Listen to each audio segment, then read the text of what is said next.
Oh my.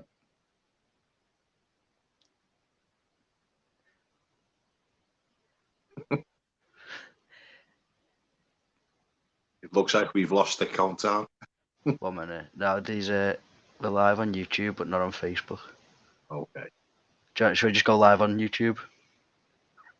It's up to you, mate. I'm ready.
Hello and welcome to the Gwladys Beat Podcast. You're joined this week by myself, Mike, and just the two of us this week. So we've got me and Scott. How are you doing, Scott?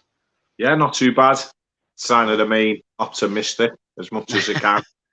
Yeah, everyone else has ran scared from this week's podcast, which is sort of the story of the last few weeks, to be honest. That's what the players have been doing, so makes sense. But yeah, we'll sort of dive in straight away into last week's game. Obviously, it was a massive game. Everyone knew the importance of it. I think Benitez going, Ferguson coming in for, at least that game, possibly the next game as well. Everyone was hoping for a little bit of a bounce like last time against Chelsea, and maybe just a bit more spirit and sort of, a bit of heart from the players, probably a bit more fight in the team. But as it turned out, I feel like we maybe had a bit more fight, but I definitely felt when I saw that team, you could put any manager in charge of that, and it's still the same 11 idiots that have been playing for the last 13 weeks. I don't know what you thought about that. Yeah, see, it's hard. I mean, obviously, when you first looked at it, I thought Lewin and the Charlison back, we should be all right there. But then I don't like Zachore and Gomez playing together. I prefer Zachore and Allen. And then when I seen the lads at the back, I was surprised really, because I don't have much faith in Holgate. I think he's too relaxed. There doesn't seem to be any urgency there. And then Kenny hasn't really got a game. And at the end of the day, we bought a left back and a right back. They're not even in the squad on the day. So they're either really terrible or something's gone on. So it's hard.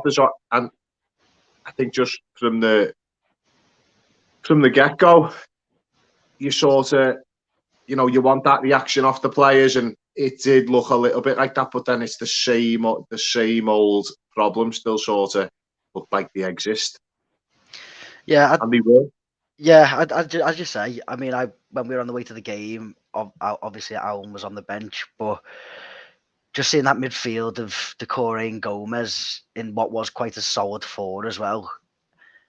I just thought, obviously last time Ferguson came in, he played that 4-4-2, and it was a bit of a change to the team, which the fans were getting behind, because I think there was too much messing around with the formation and stuff last time that he came in and took over for the Chelsea game. But I feel like this time we've been trying 4-4-2 all season unsuccessfully. So I didn't know if it's just time to drop Anthony Gordon into the number 10 and play, more of a 4-3-3, or just throw Richarlison wide left. But yeah, it just seemed to me, you're on the gateway to the game, and it just seemed like a little bit more of the same. I didn't see what was going to change with that team, and then Ferguson's got a bit of a love-in with Holgate, hasn't he? I think so.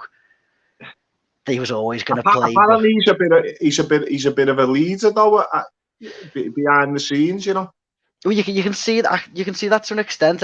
Obviously, when he was playing well a couple of seasons ago, people were calling for him, to maybe be captain, or take on more responsibility. He gets in people's faces, doesn't he? And he's always one of those ones that will go and challenge referee decisions. But at the end of the day, I think he gave away the ball 18 times at the weekend for Shocking, that, centre isn't it? half and didn't make a single clearance. And I don't remember making any, he lost every aerial duel somehow. So I mean, he for me doesn't look big enough and commanding enough to be a centre half. And I don't mean that in terms of necessarily height. But, Cannavaro was a small centre half and made it work because his anticipation of the game. And I saw it one time, Holgate in the first half the other day, dives it like the ball bounces, he doesn't go for it. Whoever it was, it might have been Buendia, takes it down, he just dives in on the halfway line and gets beaten. And then you chase him back, So it's amateur stuff. It is. It's just constant mistakes, and you can't afford that. I'm not saying Michael Keane's necessarily much better, but it's. I think. Do you know what, mate? It's hard. It is hard because Michael Keane, all his mistakes tend to get focused on, especially when we're under the microscope. Do you know what I mean? But there is games there where he plays well, and I think if you play him with Mina, that's a better option than them two. I thought, mate, I really wanted Kenny to work, and coming back, I don't think was a problem. I think he was okay, and getting forward, he was all right. But the final product was absolutely, awful. Like just the final ball for him wasn't good enough, And then you do need to ask the question, like, where did them two kids? What that Patterson's meant to be brilliant. Not even on the nowhere to be seen. It's just the same old mistakes. I mean, no closing down properly on the edge of the box. Players bunching up together, leaving them too much space. Second to balls. The aerial challenges, mate, were almost non-existent. Second runners. It's just so hard, mate. You just start slow. I think the second half was better, but you ultimately paid the price for the mistakes in the first half because that goal. It's just a little run, mate. Players do it week in, week out, and you've got to ask yourself the question when you're watching is, what are they working on? If your big game for the resurgence is coming up against Villa, who are not too far away from you on the table, and all it takes is a basic bit of movement in the box for a really short player to win a free header for the flick on, when you've got someone like the height of Mina, you've got Ben Godfrey, you've got Takore, Calvert-Lewin, big players who can win a ball in the air, and it's just we've been guilty of it all season. I'm not the only one. Like every time someone gets a corner, you're thinking, "This is probably it. This is it." Yeah. Well, as you say, there's absolutely no reason why we should have been conceding a goal from a set piece the other day, because arguably you could have said at times this season we haven't had, the big ball winners in that defence like Mina. Like, we were playing three centre halves the other day essentially, and you throw in Calvert-Lewin and Richarlison, who are two of the best headers of the ball, and then Gomez and Doucouré, who aren't, by any means small in the middle of the park. They had Coutinho, Buendia, McGinn, none of who are, probably taller than 5'8", and Coutinho nearly scored, which won them the corner that Buendia eventually scored from, and it's just basic mistakes. And I thought first half they were the better team. We didn't create anything. I think we battled quite well for the second ball. You could see what they were trying to do, but lacking the ability to actually do it. And then second half, whether Villa sat back a little bit more, I don't know. Obviously, Gordon coming on made a massive difference, I thought. The thing with Gordon is, mate, like you look at that game and you think probably should have started him, but you're expecting Andros Townsend to have a good game, and he never. Yeah. There was a couple of times where there was one time where he turned, and he got tackled, and you're like, nah, mate, the first time the ball was ready, and he just, like, I know he's worked hard for us and he's done a good job, and he can get them balls in, and I sort of felt sorry for Calvert-Lewin because you're expecting him to come back and be at his best. And it just doesn't work like that. The lad's been out since September, and years ago, and I am talking years ago because I think I'm a bit older than you, but you know, you would have, if you've been out for that long, you'd get eased back in. But because of the predicament with him, I know a few people were slating him in the grounds and afterwards on social media, but the lad's been out. He was off the pitch. You know, he was jumping too early for headers and not winning the ball. You know, that chance where he has, he's probably got that. And there was times where he was sprinting where I thought he weren't really opening up as fast as he could. So I still don't think he's 100% there. Yeah. And that being said, maybe you should give Zob, and I know it's hard because he's only a kid, but you could give that Zob a go. Yeah. Just especially if he's not fully fit. I know no one wants to see Ronson coming on. And I don't really. I'd rather play one of the kids, but you know, at the end of the day, we had 15 shots and one on target, and we were unlucky. One got cleared off the line by Mings. Richarlison had an header, put it over. Calvert-Lewin put an header over. Mina had a free header and it went wide. And you know, sometimes you just trying to will it in, and it's just not just not our day again for like the fun. Sorry, it's not our day again for like the 13th back, like one game in 13 if we won or something draft. Yeah. Arsenal, like, which seems a lifetime ago. Yeah, well, that's it, isn't it? It's just there's a lot from that second half that you could say, you know, why aren't we doing that from the start of games? Because I understand it's always cagey at the start of games, but this season we've been almost far and away the worst team in the league until we concede the first goal, and then we sort of settle into the pack where you'd expect us to be in that, you know, middle of the range in terms of, you know, making chances and expected goals and all that sort of stuff. So the performance from the offset hasn't been good enough in any game this season. I don't think we've conceded first in all but I think 2 games, and so you can't do that and consistently expect to. You can't do that and expect to win, you know, more than you lose, basically, because you're handing the impetus to them to go and sit on that lead. But no, I think coming into these few games now, it's good to have Calvert-Lewin back and Richarlison, and the fact that they haven't, you know, picked up anything in the last couple of games. Hopefully, got a bit more fitness, and obviously Decore going off the other day is an issue. Doesn't look good. No, and so you know, Allen and Gomez are quite an immobile centre of the park. I think Decore didn't really do a great deal the other day, but he's still got that engine, hasn't he? Which you need alongside either of them. But yeah, it's hard, isn't it? It's hard. You know what, though, mate? There was times when Decore looked good going forward. Unfortunately, we just don't seem to have the confidence where we can afford to put him further up the pitch, because the midfield's just like open. It's just open, mate. Like, you look when we played Brighton, there was just nothing there, mate. They were just ploughing through, like, unopposed, and then the defence back off, and you just inviting pressure, and it's just so hard to just where do you go from here? The way they're playing. Yeah, I do though, mate. Like, I do think he did look more up for it, and as much as you want it to work, sometimes, mate, you don't get, as we know, you don't get the fairy tale ending on the day. But there is some positives, like some. Yeah, if you look hard enough, you'll always find a few positives, won't you? I thought Pickford plays well. Yeah, Pickford had a good game. To be honest, I don't think in normal circuit, I think Villa have got quite a decent side. You know, if you look at the signings they've made, and to be honest, I think Mings is their worst player by quite some distance. He was awful. The way he celebrated the goal, from right in front of us, mate. Yeah. But I mean, it's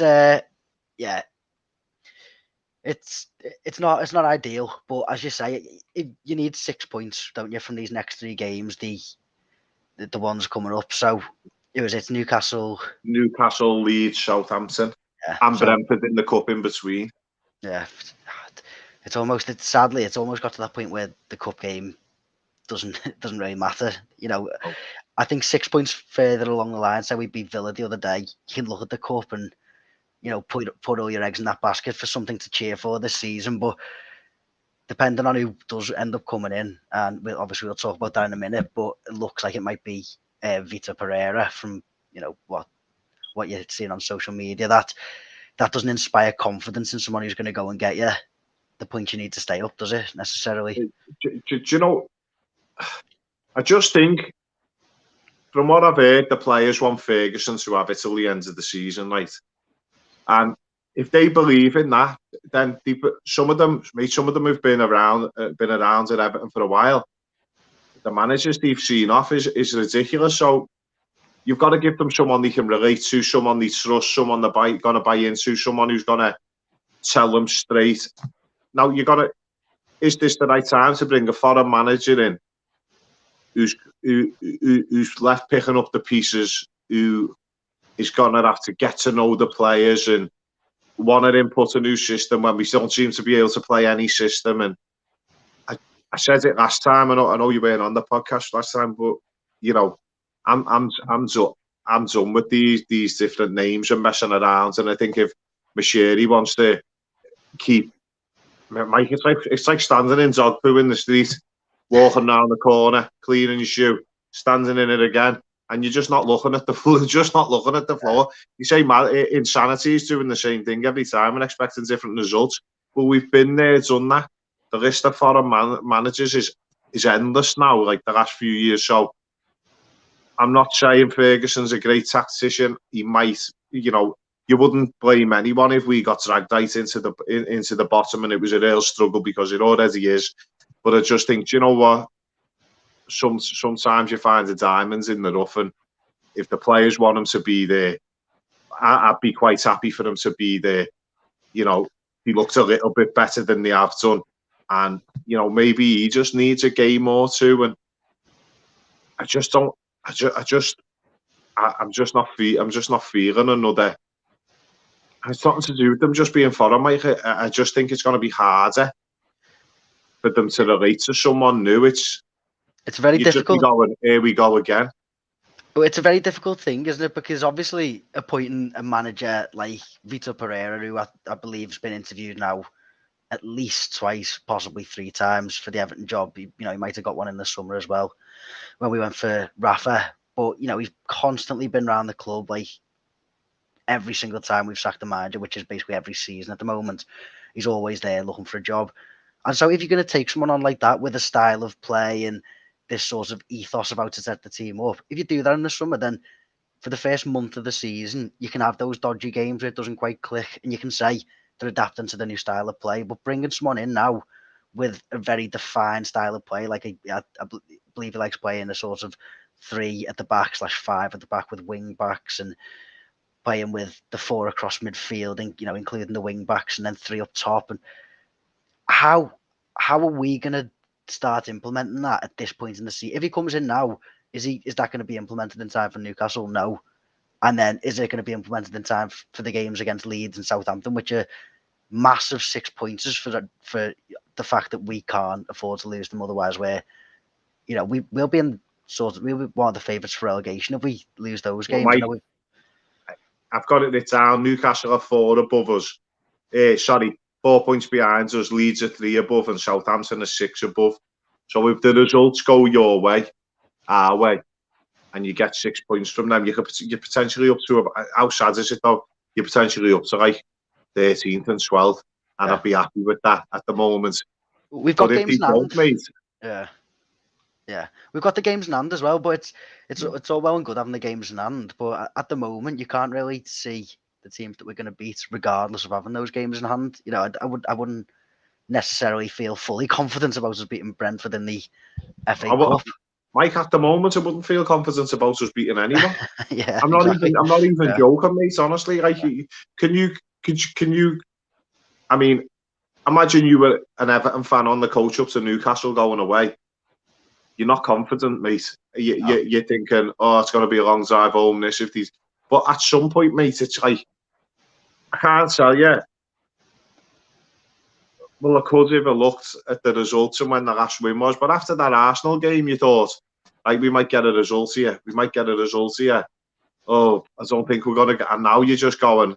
Oh, I'm just going to be punished. I'm just Yeah, turning up week in, week out, and I'm just getting my head battered every week. yeah, And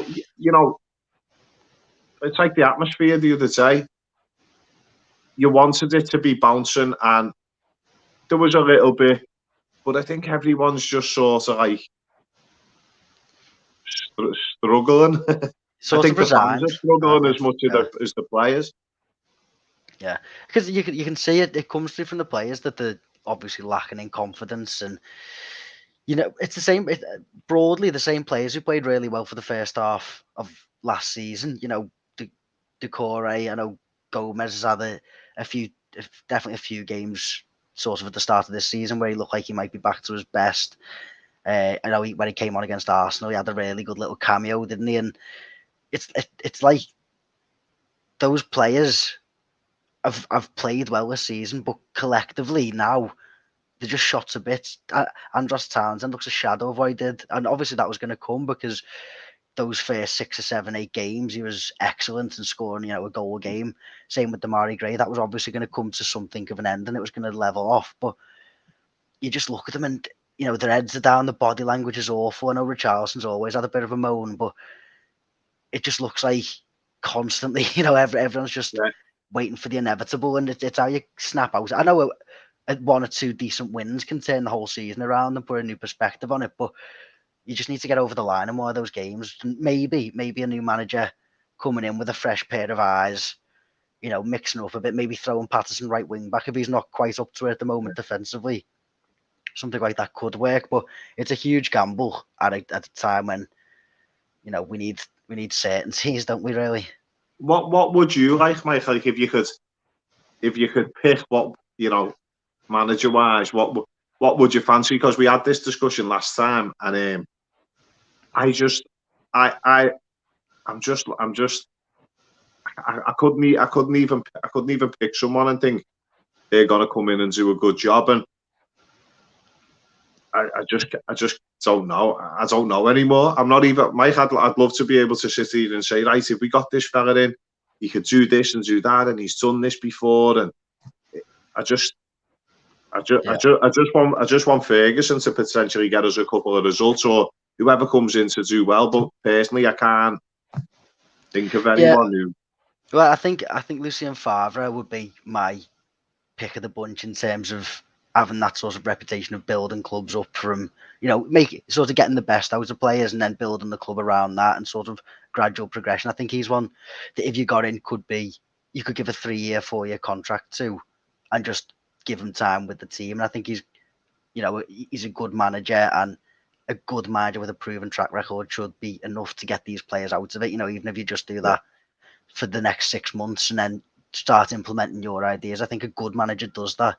Whether Pereira's got that sort of that respect or that has he proven himself to any degree with any of his clubs, whereby you'd think, since Porto, and I believe he did well as Shanghai SIPG, but that's a bit of a out of sight, out of mind, as who knows what doing well over there is even. But does it, if he comes in and loses first 2 games, where are you then when you're going into games against City and teams like that? Has he got the managerial know how to turn that round? But I mean, if you're going out of the 3 that it seems to be at the moment, the Lampard, Rooney, Pereira, I would personally go Rooney. I think out of the 3 of those, he probably galvanises the fans the most. He's in terms of what he's doing at the minute. He's doing exactly what we need him to do. He's taking a gang of players who are in a bit of turmoil. He's uniting them and, sort of asking for the commitment, asking for players who are going to roll their sleeves up and sort of get stuck in. And the job he's done at Derby, I think they'd be something like 6 points off the promotion places, off the playoff places without the deduction. And they've had a transfer ban for about 10 years now, haven't they? So it's, the job he's done there is incredible. And I'm not saying that he's the finished article, but as you said, with respect to Ferguson, it could be a diamond in the rough. He could be a really good tactician, coach, and maybe having Ferguson and Baines or something there on that backroom team is just what you need at the moment. It is difficult, like, and I just think you just need someone in, I think, who they can relate to, who can talk to them on a level that they completely understand and they can buy into, and not necessarily come in with a whole new idea. And because the idea at the moment is stop wasting the ball, mark properly on dead balls, and just don't give it away. Create chances that are on target. Like, get the ball in. Like, use your strengths properly. And sometimes it just seems like the amount of times we give the ball away and just the pressure's straight back on you is criminal. Like, I've often said it before to people at the match, and I've probably said it on here. If I was playing against Everton, I'd say, sit back, don't put them under too much pressure, put them under a bit, and they'll give us that ball back. And as soon as they give it us back, hit them on the break. And we just give it away. There was a game the other week, I can't even remember who it was. It wasn't the last game, it was the game before. And 46 minutes, 30 seconds into the second half, so 1 minute, 30 seconds in, we'd give the ball away 5 times without being tackled. No, but it is ridiculous. Yeah. Like, and I know sometimes they get moans after giving it back to the keeper, but if you give it back to the keeper, they haven't got the ball. Do you know what I mean? Like, and you can start again, but it's just got to be back to basics. And maybe you're right, and I might be right. Someone like Ferguson or Rooney, who can build a bit of a reputation and build a bit of rapport within the team and concentrate on the flaws and just build from there. I think that's the major thing. It's not like we should be playing better. It's like, okay, we're playing rubbish. We need to stop the mistakes. And once they've stopped the mistakes, then we can build on that. But at the moment, it's just like a bucket with loads of holes in it. You stick your finger in one and it comes out somewhere else, and then you haven't got enough fingers to plug all the holes. Well, I saw an interesting thing on Twitter the other day, to be fair, where it was sort of about the discussion of what manager do you take? Is this manager good enough for Everton? Is he going to be, one of those elite managers? And someone said, it's not about having an elite level manager at this period of time. It's just about having a manager who'll make us slightly better than what we are, and having that realization of where we are as a club. We're on the brink of relegation. We don't need someone who's going to come in like, a You Jose don't need Mourinho an type. elite manager to manage a team. That's not elite. It's as simple as that. Exactly. Yeah. So all you need is, we need to build to be better than where we are, and then, say we get to be that stable sort of top half team. You can always go and, if the manager's not good enough at that point, then you can go out and get someone who is good enough. But for the time being, it's pointless going to try and appoint some sort of Hollywood sign, and when we just need someone who's going to make sure that we don't defend, we don't concede from every set piece we take, and we score a few goals. That's essentially it. Make the defense a little bit stronger and get some sort of pattern of play going forward, and we should be okay, because we're not relegation fodder man for man, I don't think. No, I don't think so. But at the moment we're playing like it because there's absolutely no pattern of play. The players look confused when they get it. We play directly down the wings, basically, with nothing in the middle. No one comes and receives the ball from the defence, which, in fairness, makes them look worse because they end up just punting it long. Mike, I've said it for a long time. The movement off the ball is shocking. It's absolutely shocking. Like you said, it never goes through the middle. There's no one there. No. There's no one there asking or showing for the ball. And I think that's what riles the fans quite a bit of the time as well, because the players, the defence spend most of the game with the ball or Everton because there's no movement, and the players, the centre halves or the fullbacks will get it and start doing that thing with their arms where they're asking who's on, and there's nothing. The centre mids aren't making space or making passes, so you end up doing that predictable passing along the back four, and then you just end up knocking it down the wing for a chase, basically, or losing it when you try to come short. And it's so frustrating to watch. You just want to see, the way Brighton play, or the way Liverpool play or City, where someone try and beat a man in the middle. Yeah. Just don't beat a man, have a run into the space. Like when we were talking, it was either last week or the week before. We brought up about Barkley coming back, and Zorn was dead against it. And I thought, well, do you know what? At least if you had someone like Barkley, he would get the ball and run. I'm not being funny, but Barkley walks into our first team at the moment. Oh, mate, he does. Which is quite sad, but he does, and he would get you forward. And sometimes I often thought about Ross Barkley, right, when he was at Everton. Sometimes he might have been getting too much instruction, right. But I think all you need to tell him is when you get the ball, try and get us forward. Yeah. Don't overthink it. Don't do nothing clever. If you can get close enough to shoot. If the pass is on, pass.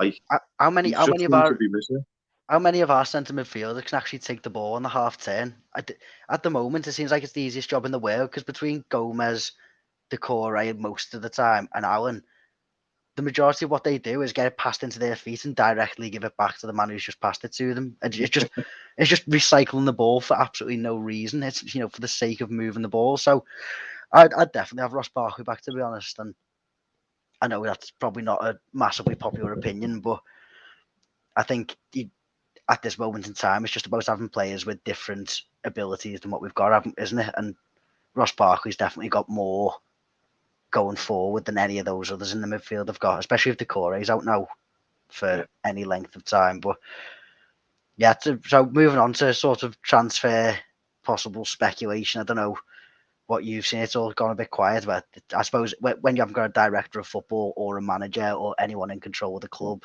it's probably difficult to have any sort of transfer rumours, isn't it? So it is. And imagine you were a player and someone comes in and says Everton want to buy you.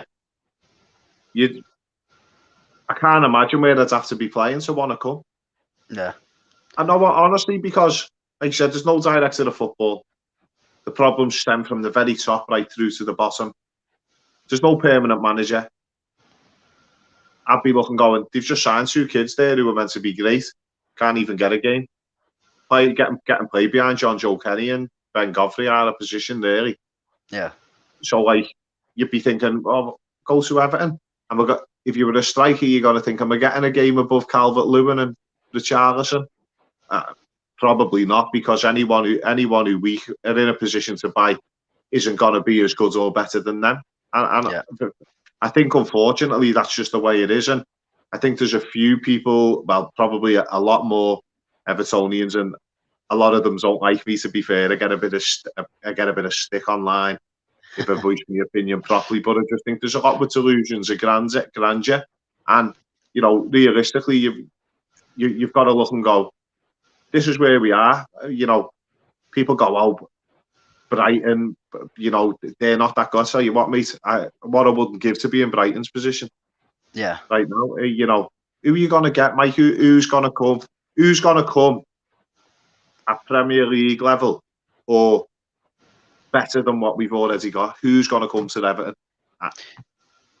Yeah, well, that's the problem, isn't it? I mean, what areas do you think are the priorities? I mean, obviously, we've signed 2 fullbacks. Obviously not playing, but we're not going to sign any more fullbacks. So after that, where are you prioritising? Are you going straight to the centre of midfield, or? See, it's hard because you centre the midfield. You've got Gomez, Decore, and Allen straight away. Davies as well off the radar, isn't he? And you've got on Yago, who seems to be coming through. And I felt sorry for him the other day because he never got a sniff. Yeah. I don't think he even touched the ball, did he? I might be wrong. I didn't really see him get anything. So then centre of midfield, I'd be thinking, like, who can we look at? Benitez was looking at Longstaff. Well, if that's where you're going, you might as well just take anyone, because I don't think he offers anything more than what we've already got. Really, is he better? Is he better than Decore, Allen, or Gomez? Is he? I can't see the Longstaff thing happening now. Benitez has gone. To be honest, I think I would be surprised if Ken Wright didn't try and bring Barkley back. To be honest, given that there's no one there, at the moment to make any decisions other than that. I think Barkley might be what we do. And then I saw the rumor today that if Pereira comes in, he's going to bring Min Jae Kim, a centre half from Fenerbahce that he signed in the summer. But I've seen really good things about him, and we were linked with him as we're Spurs, I think 6 months ago, or whether it was last year. But are we going to go and invest? I think they were talking about 20 million quid or 20 million euros into a manager who's going to be there for 4 months. I mean, I wouldn't put it past the owners, but that's sort of the problem that we've had, isn't it? And he might be a really good player. That would be a really good signing, but at the same time, how often are we going to start, keep investing tens of millions of pounds into managers that have got no guarantee of being there for more than 6 months or a year? See, it's hard. It is difficult, and when you hear stuff like, do you know what? I've never heard it before, but my knowledge of world football is pretty poor. My knowledge of Everton and the Premier League is good. Anything Everton, I'm pretty good. Most of the popular names are good, and when I hear stuff like he signs him for Fenerbahce, I think, well, if you sign him for Fenerbahce, come on, you're not what we need. Yeah. No, do you know what I mean? No, it's like Sentosa, I think he bangs in 15 in the Turkish league. Well, I tell you what, mate, I might dust my boots off and go over there because he couldn't miss a cow's backside with the banjo in the Prem. Yeah. No, I mean it's just it's thin on the ground, isn't it? Any sort of transfer rumours, which is worrying because obviously made you filled me a bit with a bit of confidence about Pereira though, because you know more about him than me. Well, I'm not sure about that. I mean, I think I'm just lost in a microcosm of disappointment and gloom at the moment, mate. I wouldn't say I'm enthralled by the idea of Pereira, to be honest, but from what I've seen on social media, the Fenerbahce fans weren't against him. They seem to think that the ownership was the issue, which seems to be a common theme wherever he goes. So I don't know if he's the problem or it's just the owners all troubled owners go to him. So it might be perfect for us then. Yeah, we need a lunatic, don't we, to come in, because that's the only person to take the job at the minute. Mike, do you know where we stand? Because I'm not completely up to date with financial fair play and how it works. But with Mashiri investing 100 million worth in shares, are we able to spend a portion of that? I don't think that.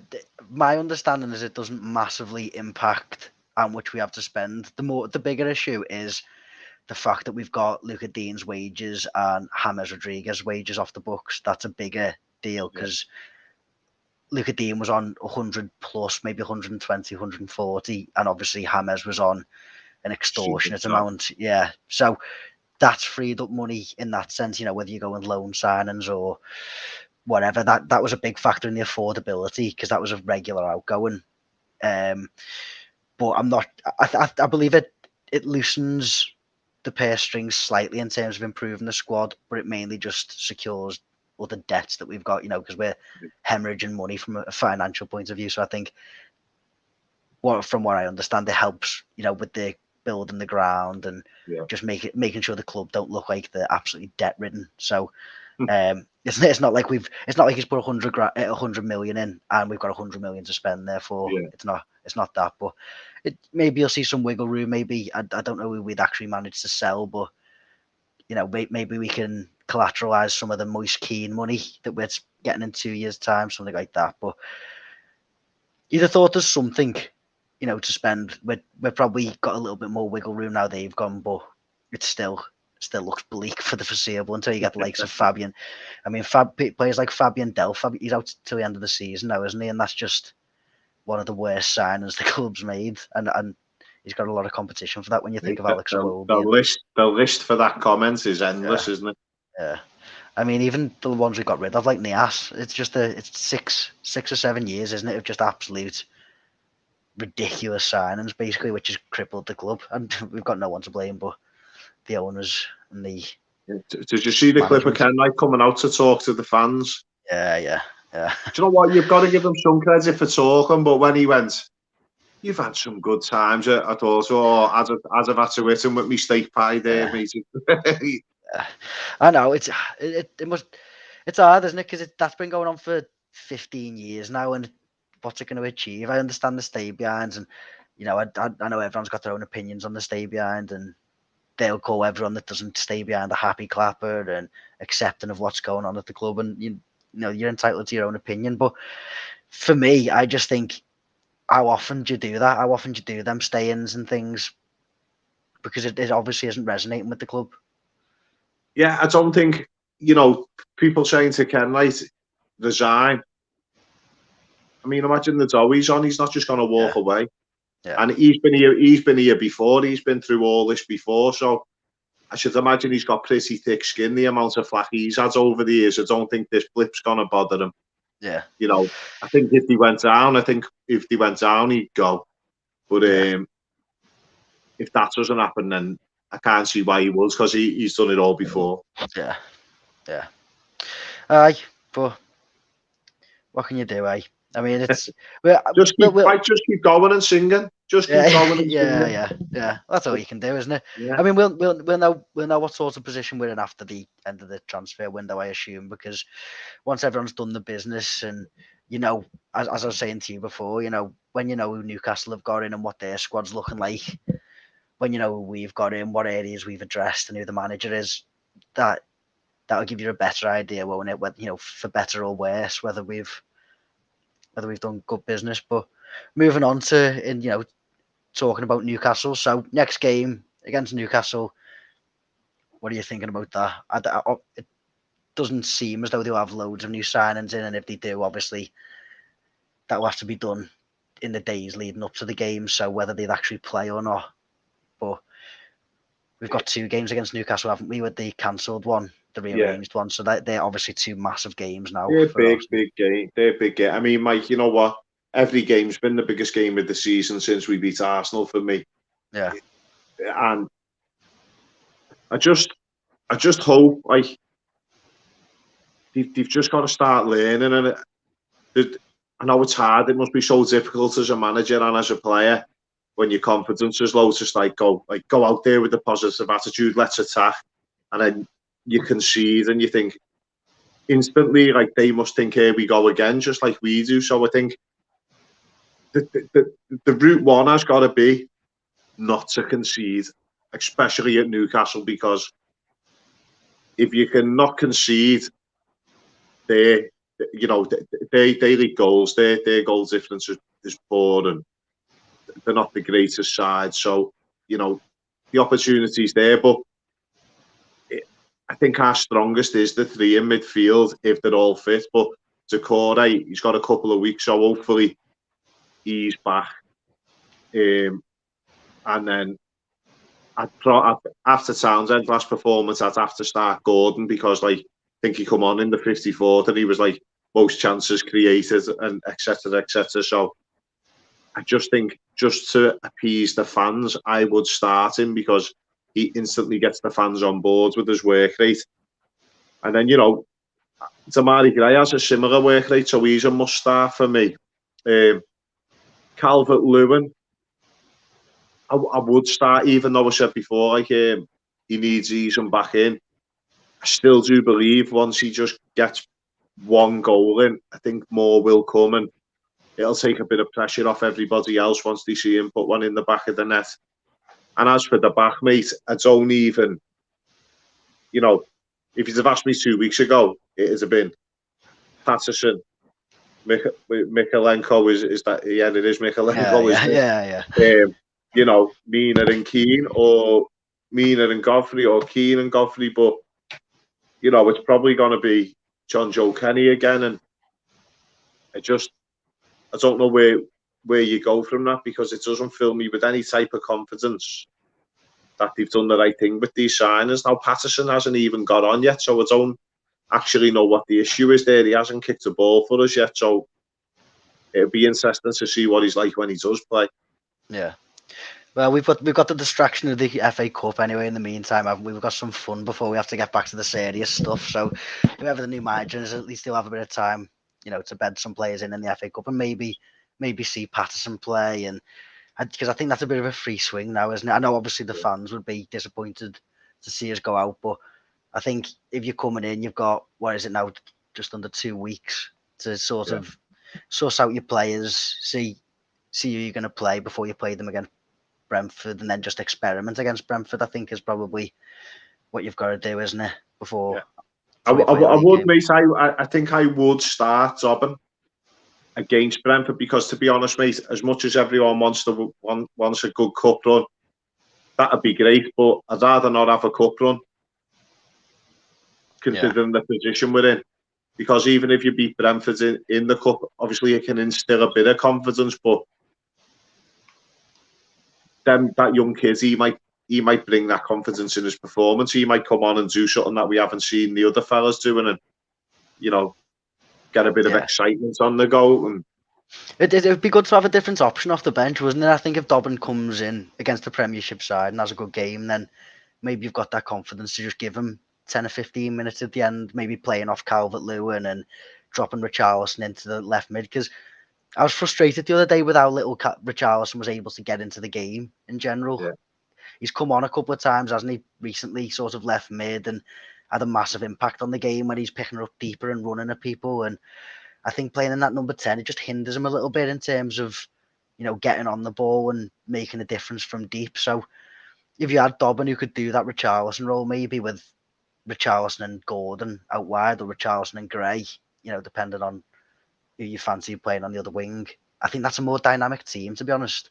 I think we found the other day Calvert-Lewin was getting a bit into his feet or stuff to run onto, and as soon as he got them all to his head. So I think I think if that ends up the route we're going down, it might be just worth starting that kid and just saying, just run the go channels. for it. Just make the runs, get the ball at your feet, turn and have a go. And I don't know.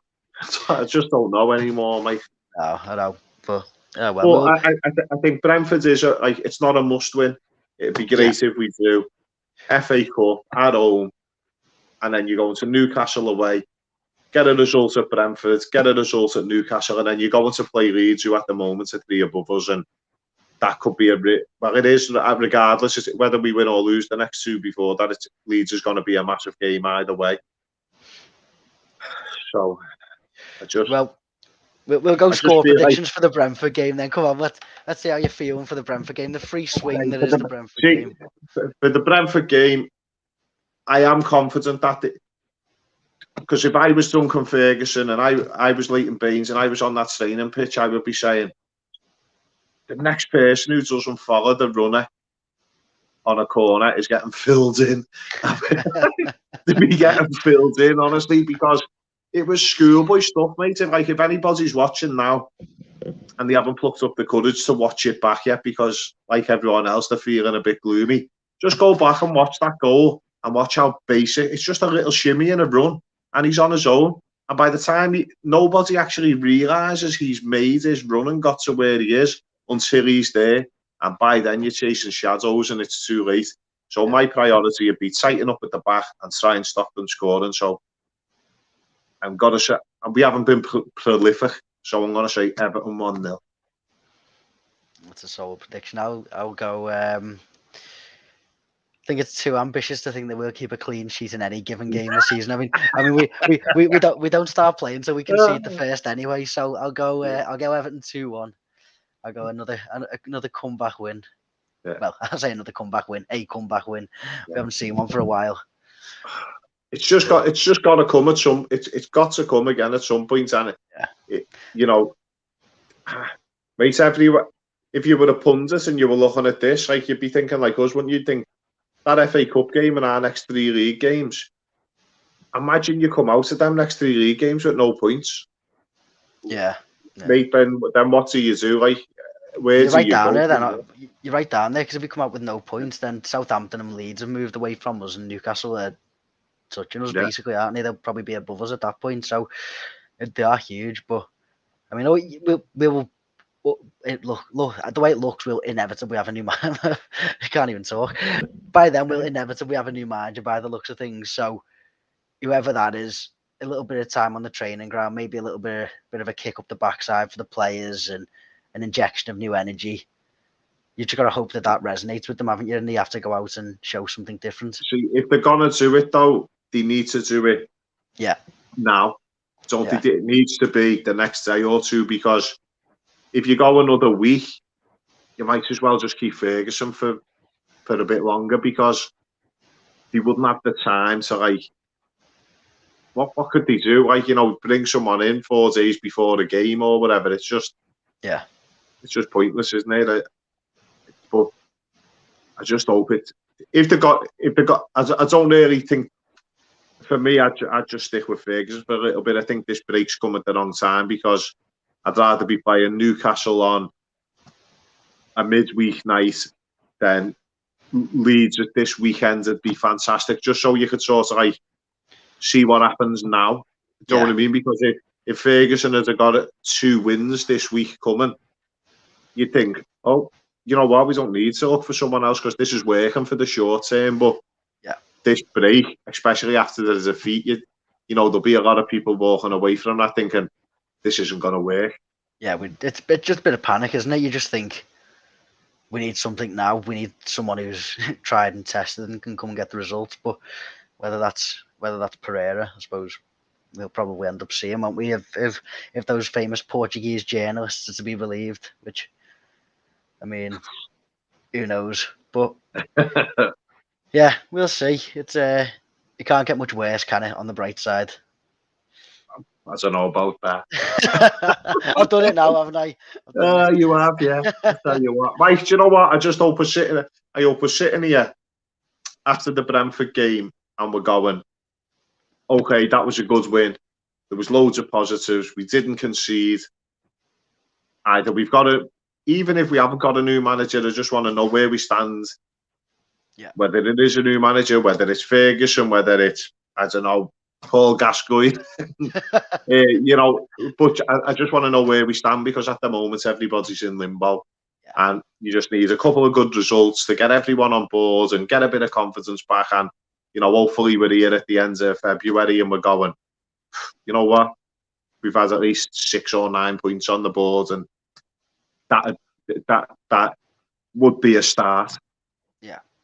No, I agree. I think a bit of clarity over it is obviously the most important thing to come from the next few weeks, isn't it? And then sort of hopefully a bit of an upturn in performances when it comes to the Brentford game, once whoever it is that's managing them's had a week or two to try and put over their ideas. But the sooner the better, because Dunk can't do anything at the minute without the clarity, can he? He can't train them to do anything, because they might have to forget it all. And you know what, Mike? I feel sorry. I sort of feel sorry for everyone who's watching or and listening, because I am. There's been times in the past when I've tried to be positive, and I am a realist as well. And I think there was a few weeks ago people were saying, we're not going to get dragged into a dog fight, and I was thinking, well, actually, looking at it, we could be, and the truth be told, there's some people still looking at it and going, oh, we're not going to get, and well, the fact of the matter is, no, we're not going to. We already are. And, the sooner people realise that, instead of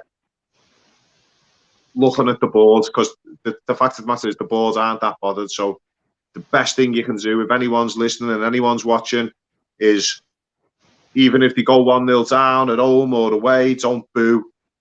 Don't boo any of the players. Even if they go 2-0 down, if you're not happy, just sing your heart out. Get behind the team, because we're already in the mire, and the best way to get back upstream is all paddle together. And we've seen enough booing this season, we've seen enough negativity, and I just think we're already in a struggle. So you might as well try and make the most of it. Yeah. That's me rallying call for the Evertonians. Yeah, we've had one. We need one of them every week, don't we? At the minute, it's usually Coleman, Scott's taking on the responsibility this week. Yeah. No, but it is that, Mike. Honestly, like I've never boozed. I've never boozed anybody, and we've seen some stripe, at Goodison. But I just think, especially now, this is where they need you the most. And like I said before, I was guilty of being a bit nervous and not singing as much as I probably should have. But it's hard for everyone. But the best thing you can do is be united. And like Ferguson said midweek, he said, we need everyone right through to stick together and hopefully attract some positivity back into the club. Well, look, I couldn't have said it better myself, Scott. You give the rallying call to everyone there. So I think on that note, in typical Braveheart spirit, we'll leave it there. Hopefully, Braveheart leading us into battle next time as well. But You've just screwed your speech up and threw it in the bin now, haven't you? yeah. It took me hours that. Uh, Well, right. Thank you everyone for watching the Gwladys Beat podcast. Thank you from me and Scott, and hopefully see you again next week. Good night.